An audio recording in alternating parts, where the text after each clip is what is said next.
up, y'all? All right, so we've just been attending this event. This is like one of the first times we've ever gone to an event like this where we don't present anything, so we couldn't help ourselves. We had to do more hair. So we walked out. We saw our friend. We snagged her, pulled her back here to get her first haircut, and I'm assuming a little while. In a minute? Yeah. Yep. And we decided, we're offering these new kinds of haircuts, these two-man haircuts. Two man? Well, who's the other man? My man, right here. So all four hands in the hair at the same time? What? Whether we're styling, cutting, two people all at the same time. We can book this now in the salon for borderline Ted Gibson prices. We're almost there. We're trying to. Now, are you really doing it in the salon? $5,000. You can book it. You're able to book it. As soon as someone books one, that is when we're doing it. That'll be our. So it's a theoretical thing. Well, it's an available service. It makes sense. So what, you're doing the face frame. Yep. Yeah, $5,000. $5,000 face frame. Never seen anything like it, really. It's small. Is it because of those fancy scissors? That's it. It's partly that, and it's partly because we're both cutting at the same time. It's because we don't charge enough for the scissors to make any money, so we have to charge so much for it. Hey, I'm all for that. Yeah, I think that was like sort of the whole idea behind doing the scissors, to have a cheaper scissor that is like as good as it can possibly be, under $200. So you can charge more for your So haircuts. we can charge more for the cuts. We justify more for the cuts because of the savings we pass on to you. I like your logic. So yeah, we're doing just like simple short to long layering here from the crown out. She's got really kind of skinny perimeter going on in the back, but she wants to grow her hair out. But a lot of the time, I feel like even though layering is taking out weight, we can add a layer, we can take some of this weight off the top and give it the appearance of looking a little bit more full. And by lifting up high like this and hanging out, to quote our friend DJ Muldoon, we pull away from what we want to keep, right? So I want to keep the perimeter. So I'm lifting so far up away from the perimeter, so I'm sort of taking weight out here at the top, where it's super skinny, and then we're going to maintain a little bit more weight down here at the bottom, and we'll give her more natural lift. She already has this kind of like a lot of natural volume going on, so we'll just exaggerate that and kind of go with what her hair naturally wants to do. And Ben, the second set of hands here. So what gave you guys the inspiration to do these four hands services? We were running out of time backstage, as always. Yeah, Running out of time backstage. Usually it's model prep. Model prep kind of makes you have to do it. So. Do you think this is conducive to a lot? It obviously makes sense for long layers because the back of the ear. It's easy to do. Yeah, I don't know about graduated bobs though. What do you think? One time we did do a razor, We did razor blonde graduation. Okay. Just pixie. blonde Okay. hair, Yeah. white all the way blonde platinum. Right. I did one side, Ben did the other. It was like, but we did do it like this. We did diagonal forwards on one side and diagonal backs on the other side. So No, a little asymmetry always hides the So if you're worried about something looking good, just make it asymmetric. Yes. That is the rule of thumb. I think though, like, if you got your fundamentals down and you know each other like really well, and you've got a very still, stoic model, you could do any of these cuts with two people. But you just have to wonder, should you? Yeah. So in all reality, you haven't done this in the salon yet. You've done it backstage prep, like we're here. We're at a little like backstage area, and I saw these guys had done something like this on their Instagram, and I said, well, let's do one just for fun, for shits and giggles, right? We haven't done it in the salon. Well, I think there have been some moments where we have, like, there's so many moments in the salon are about content as well. Yeah. There's just been the opportunity to if we know it like well, or the energy is right at the moment, we've done something like that before. But in general, we're not always doing Now, that. I do think that it's a little bit more common for people to do color, to have four people do color. I know people even have it on their service menus. Our old friend Robert Promeans, I know, has had. Offered it as a two-person color? Yeah, it's called like the four hands highlight or something like that. Yeah. We have two-person styling often in the salon, but like two people blow drying, two people curling. And I did think it would be a funny thing for hairdressers to work like colorists do with, like a hair cutter, work like a colorist with an assistant. Yeah. Because they're like holding foil, holding everything, would be like, all right, if I take this and then I give it to you, then You start blow drying it. go ahead and cut. Perfect. I get that down. I'll do the next section. That's the pinnacle of haircutting success, I think, at that point. So we'll just be handed sections. Yeah, I'm right. just lazily cutting. So just close your eyes and move the scissors. This is hers that she's basically done here in the back. So we don't have enough weight to really get crazy with the layer. But by taking some off the top, we just get a little bit of extra movement and lift there. And we just pivot those sections around, like everything getting longer out towards the side. So Would you call that a concave? I would. Is it a round concave? Round concave, but it's spelled KHANCAV. You invented that type of layer. The Jacob concave. But people are always asking about a cross check for that. When I'm cross checking these concaves, I want to see kind of like a little half pipe shape. Like you should get extra weight in the corners, extra weight in the middle, little shorts in the center. So when you do that cross check, look for the shape, but then don't square it off. I think it'll be tempting to square it off like that. So Ben's got the face framing in. Oh, what's this, the Ben? scary scissors. This is the 14 tooth fancy scissors. What do you do with that? You can also shorten hair with it, or small places where it leaves some of them. Every texturizing scissor is just a scissor if you close it enough times. Yeah. So scary 14 teeth, but really it's about the space in between because it leaves more hair wherever the space is, right? So it's only cutting a teeny bit, and the top is actually sort of angled, so it's kind of grabbing maybe 15 to 20% of All the right. hairs. Show us what do you do with this now? She got a lot of weight. In When the does top, somebody not like as much think in the I bottom, want to right? grab that? So we want to go ahead and skinny this face frame out because it's a little clunky. Not because I didn't do a good job, but I like to kind of go in on sort of what's going to be the underneath of this. So if we lift it up, any shortness that we add in here is going to really live on the underneath. So instead of going this way, which sometimes we do or whatever, That would be a little scary. a little right? bit heavy, you're going to go ahead and put another straight line in there. So I want to skinny this out in a parallel way. So we're just going to do little bitty nibbles and slide So as out. you slide up, you're closing it. Correct. So we're gonna go parallel with the section. Parallel with the section, and we want all these cuts to live on the underneath. So we're gonna be Why do they have to live bite, on the nibble. underneath? Why is We that want important? the top of this hair to remain smooth and shiny like that.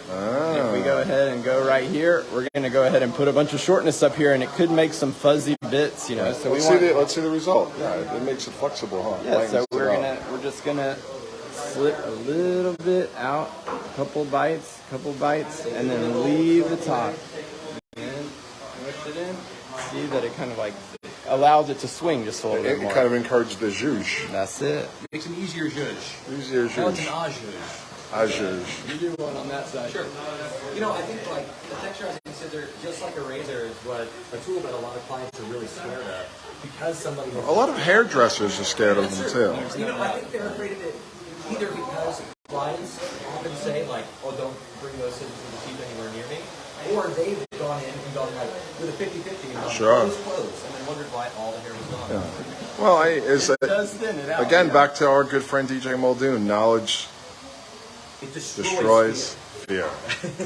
Knowledge destroys fear. But unfortunately, there's a lot of times there's not enough knowledge. And So sometimes texturizing scissors destroy hair. yes, we want to and give sometimes everything can destroy hair. Yeah, I mean, big sharp or a dull. blow dryer can destroy hair.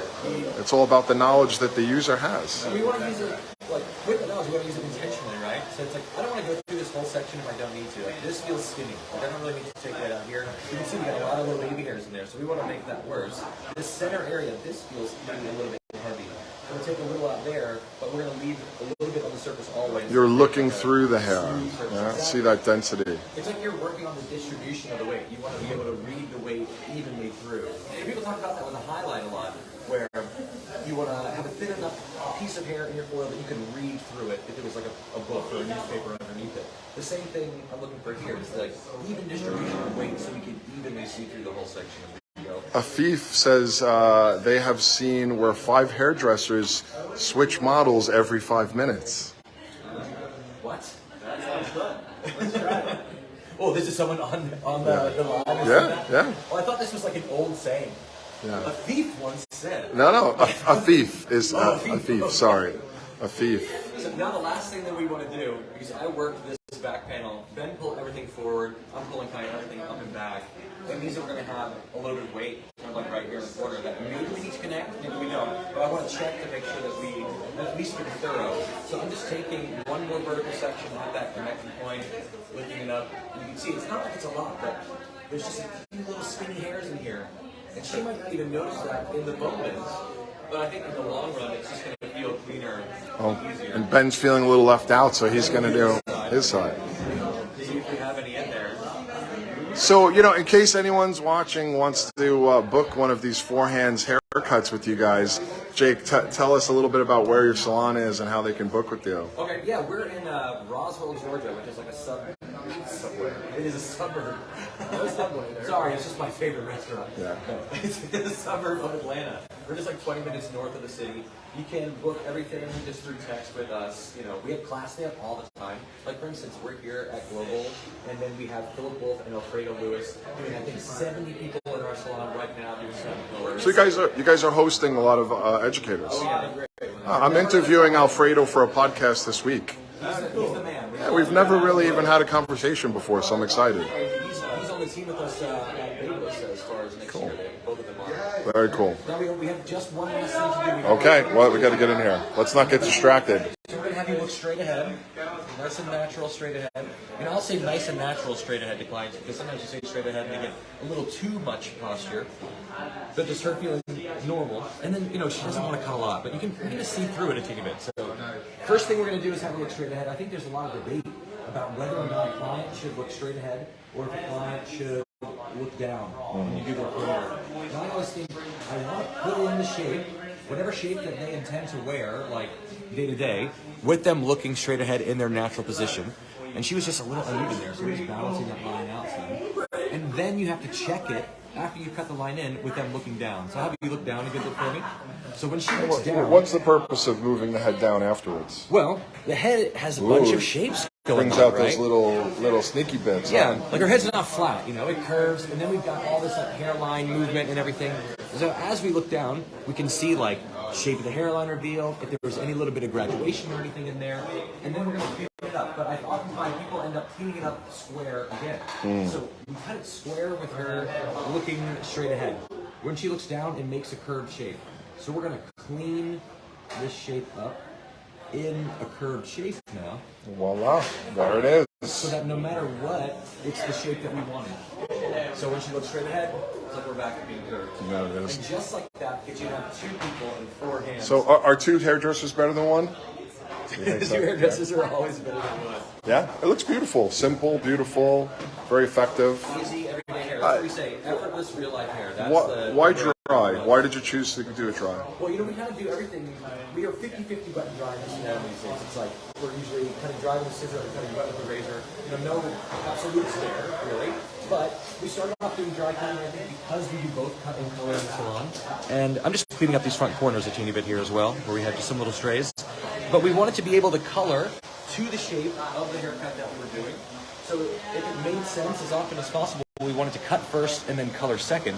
So working on a dry haircut, so we didn't have to blow dry and style the hair twice in one service, or shampoo twice in one service. We got to do dry cutting for that. And then it just sort of feels right situationally sometimes, like long layers, stuff that flows, stuff that moves, stuff that has a lot of texture, or stuff that you're going to have to do a lot of dry refinement anyway, like a one-link bob, a blunt, soft bob like that. It just makes sense to do it dry from the get-go, so you don't have to do your exact same haircut twice when you're wet and then when you're dry again. That's right. Ben agrees with that. But yeah, I think that we got that locked in there. Nice, simple, concave layer with a face frame. Maybe we say it's a hush cut. Is it a butterfly layer? Is this the manta? Is this the mini manta? This is the stingray. This is what this is. It's the concave. On that note, thanks guys. Thanks for being good sports, having some fun with us. Any kind of fun things coming up? I know you're always out there together educating. What do you got? Ben and I are both in San Antonio premiere next weekend. I think we have 2 spaces left in a hands-on class there. You got to be attending the event. And then just go to the registration if you want to sign on for that. We've got Las Vegas in October. Viva! If you're an elder going to When We Were Young Fest and you want to come to a class the day after, you can come to our class the day. Is that what you guys are doing? You're going there to go to a concert and you're going to do a class? Concert, and then we're doing a class the day Right on. And then we're in London. So we've got our first cut and color class in London. We've got a demo and hands-on. All this through the links in our bios. You can come in. We're barely missing you. You guys are going to be in London like the end of October or something? It's November 19th. Oh, November. Okay, yeah. For Thanksgiving, we thought we'd go back for the 4th of July next. Right.